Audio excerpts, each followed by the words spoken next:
Petite parenthèse avant de commencer, alors j'ai vraiment la flemme de vous expliquer pourquoi je recommence les vidéos seulement maintenant, mais si vous voulez des réponses, venez sur mon Discord. Le lien est dans la description si vous voulez.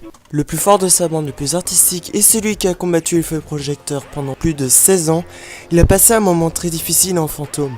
Yo, tout le monde sait se rater et on va commencer cette chaîne par une icône. L'icône de mon personnage favori, Cole.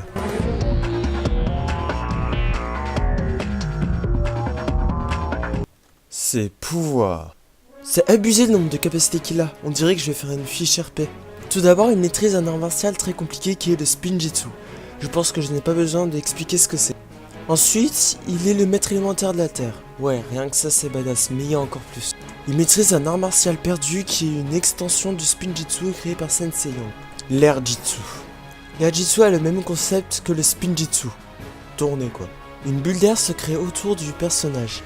Puis une impulsion d'air faisant pousser la bulle vers le haut, ce qui permet au ninja de voler. Mais en obtenant l'Air Jitsu, cela l'a rendu en fantôme, on verra plus tard pourquoi. Il peut tout traverser, il peut devenir invisible, il peut posséder des gens et certains objets, mais il est faible à l'eau. Ouais, ça par contre c'est très nul.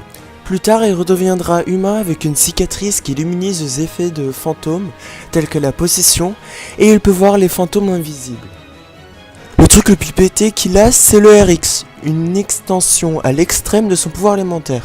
Genre ses poings deviennent en lave, par contre ça ne brûle pas, et quand il donne un coup de poing à quelqu'un, bah ça le désintègre. Voilà, c'est pas du tout pété. Dans mes fanfictions, j'ai modifié ce que peut faire sa cicatrice. La cicatrice lui permet maintenant de switch entre la forme fantôme et la forme humaine, ce qui est un gros OP pour lui. Ses origines. Cole est né d'un père qui est danseur et chanteur professionnel. Son père était fou de ces domaines. Il voulait absolument que son fils suive sa descendance. Donc il entraîna de force son fils dès ses 3 ans à faire des pas de danse professionnels, tel le triple pas chassé du tigre qui est le plus compliqué du monde. Seul son père a réussi à le faire. Cette intensité à travailler dans la danse fit que Cole détesta cet art. Il préférait plus le dessin et les choses plus physiques comme l'escalade. À l'âge de 15 ans, son père l'inscrit à une académie. C'est l'académie la plus stricte, connue et performante de tout Ninjago. L'intensité était encore pire qu'avant, et à l'âge de ses 17 ans, il décida de fuguer pour trouver sa vraie personnalité. Pour ne pas que son père se doute de rien, il décida de continuer à lui envoyer des lettres, même à plusieurs milliers de kilomètres de lui. Il détestait ce que la danse et le chant lui avaient infligé en lui, donc il détestait son père plus que tout. La rencontre avec Wu.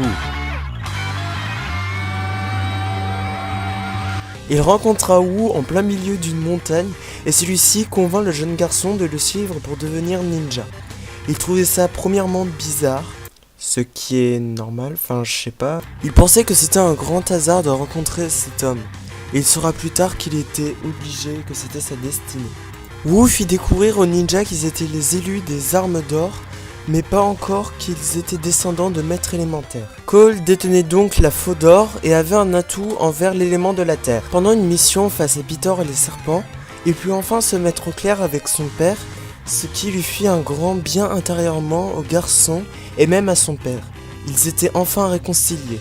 Vraiment, je vous conseille de voir cet épisode car il est scénaristiquement bien construit si on ne prend pas en compte les petits extraits pour les enfants. Pourquoi ? Bah je sais pas, c'est une série pour les enfants, moi je sais pas. Bon, après il y a eu l'histoire avec Lloyd, il y a eu le retour du grand dévoreur et d'Overlord. Ça c'est l'histoire que tout le monde connaît sur Ninjago et il s'est pas passé grand chose sur lui à part qu'il a su qu'il était descendant d'un maître élémentaire.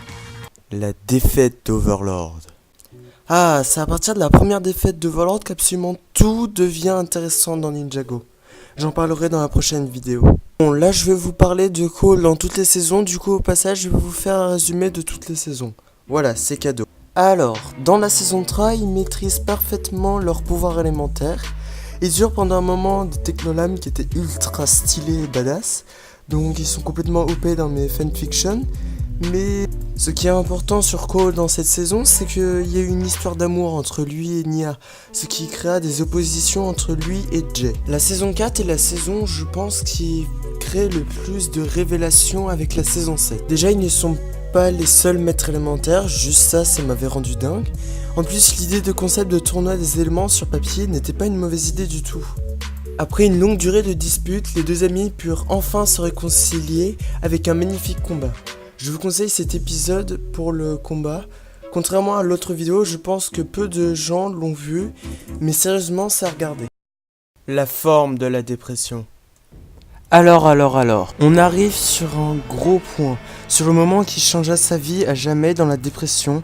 Je parle évidemment de la saison 5. Cette saison est la plus mystérieuse. Elle fait aussi partie d'une qui parle le plus du passé de Garmadon et principalement de celui de Wu avec Moro. Bon, je vais venir en fait. Il s'est passé quoi? Je vais vous résumer l'épisode du drame. Cet événement est très important pour la suite.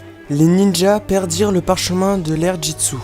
Apprendre l'ère Jitsu était nécessaire pour accéder au tombeau du père de Wu et dérober le cristal du royaume. Spoiler alerte, arme complètement pétée. Ils devaient se rendre la nuit au temple de l'ère Jitsu abandonné mais hanté par Sensei Yang, créateur de cet art martial. S'ils ne sortaient pas avant le lever du soleil, ils deviendraient tous des fantômes. Cole, pour sauver le parchemin qui allait être perdu, décida de rester dans le temple pour le récupérer.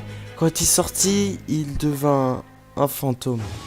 Vraiment, pire truc qui puisse t'arriver dans la journée. C'est du karma en fait cette journée. Certains vont me dire ouais c'est trop cool, tu peux traverser les murs, posséder les gens et certains objets et tu ne peux prendre aucun dégât quand tu veux. Ouais, hello. Ah bah oui hein. C'est à partir de ce moment-là qu'il vit les choses en beaucoup plus sombre, le mettant dans un état de dépression atteignant des records. Bon, ça s'améliore un peu dans la saison 6, mais c'est l'impression qu'il donne devant les médias. Cole, selon les gens, était le plus écarté du groupe à cause de sa transformation, ce qui est le contraire de Zane. Le jour des disparus. Perso, moi je préfère dire Days of Departed, mais bon. Day of the Departed est un film intermédiaire de 40 minutes environ entre la saison 6 et 7, mais qui fait quand même partie de l'histoire principale. Je ne vais pas vous expliquer ce que c'est exactement ce jour car il est trop long et même si vous le regardiez, l'histoire est très complexe, même beaucoup trop complexe pour une série pour les enfants. Donc à partir de maintenant, je vais parler comme si vous l'aviez déjà vu au moins une fois. Mais je vais quand même pas trop détailler pour ceux qui ne l'ont pas vu comprennent un minimum. Allez, go! Cole a disparu. Littéralement. Plus personne ne peut le voir. Et l'effet de Sensei Yang fait en sorte que plus personne ne se souvienne de lui et sache son existence à part les fantômes eux-mêmes. Ce qui met son état de dépression encore plus haut qu'avant. Mais cet état de dépression était si puissant qu'elle se transforma en rage. Moro, qui est revenu, je rappelle, était impressionné de la détermination et de la charité qu'avait Cole envers ces êtres détestés et oubliés. C'est pourquoi il décida de faire redécouvrir aux ninjas l'existence de Cole et en profita par la même occasion de demander pardon à son maître. Moi, cette scène, elle m'avait rendu ouf. Genre, c'est un méchant ultra badass et stylé, il devient un gentil pendant un certain moment. Il serait un gentil ultra badass et stylé, mais les scénaristes ils ont dit non. Du coup, il est mort. Encore. Bref, quand il était face à Yang, il était découragé plus que jamais. Et, à travers le vortex interdimensionnel, il entendit ses amis qui le soutenaient et qui se souvenaient de lui. Ce qui lui fit un bien de fou. Tellement fou qu'il reçut le plus gros OP que tu n'as jamais vu. Le RX. Non, beaucoup trop OP. Bon. Il a tellement été OP que le sabre yin, maintenant, c'est du passé. Yang, en voyant que malgré qu'il soit en fantôme... Merci la notif Discord. Yang, en voyant que malgré qu'il soit un fantôme, Cole était encore aimé, il changea complètement de personnalité. Ce changement affecta même le temple de l'ère Jitsu. Il enleva la malédiction à Cole, mais aussi à tous ses élèves qui partirent dans la dimension normale. Après ça, Cole devait partir de la dimension parallèle des oubliés, mais il resta un problème. La malédiction du temple de l'ère Jitsu. Cette malédiction oblige une personne de rester dans le temple, mais dans ce cas-là, elle sera oubliée de tous. Yang décida de prendre la place de Cole et de rester à jamais un fantôme oublié. Mais Cole sortit pile au moment où le vortex se referma. Donc, à ce moment-là, il eut sa cicatrice. Cole revint de le monde normal, avec lui le temple volant qui sera le lieu de logement des ninjas plus tard. La cicatrice lui permet d'avoir un lien entre le monde normal et le monde des âmes perdues. Ce qui lui permet de voir est d'avoir un contact avec Sensei Yang depuis la dimension normale. La saison 7 est la saison la plus révélatrice de Ninjago. Mais dans cette saison-ci, on n'apprend rien sur Cole. Dans cette saison, on voit à quel point il est puissant et badass, même s'il peut rien faire contre les mains du temps. Et on arrive à la fin de la vidéo. Ce fut un plaisir de vous parler de mon personnage préféré. J'avais l'impression qu'en écrivant cette vidéo, je faisais une fiche RP. N'hésitez pas d'exprimer votre ressenti, que ce soit en pouce bleu, pouce rouge ou en commentaire. J'ai un serveur Discord dont je suis très actif, donc si vous voulez des questions, le lien est dans la description. Dites-moi en commentaire ou sur Discord le prochain personnage que vous voudrez que je fasse en icône. Mais il faut que ce soit un personnage que je connaisse. Et sur ce, je vais finir cette vidéo sans outro car j'en ai pas encore.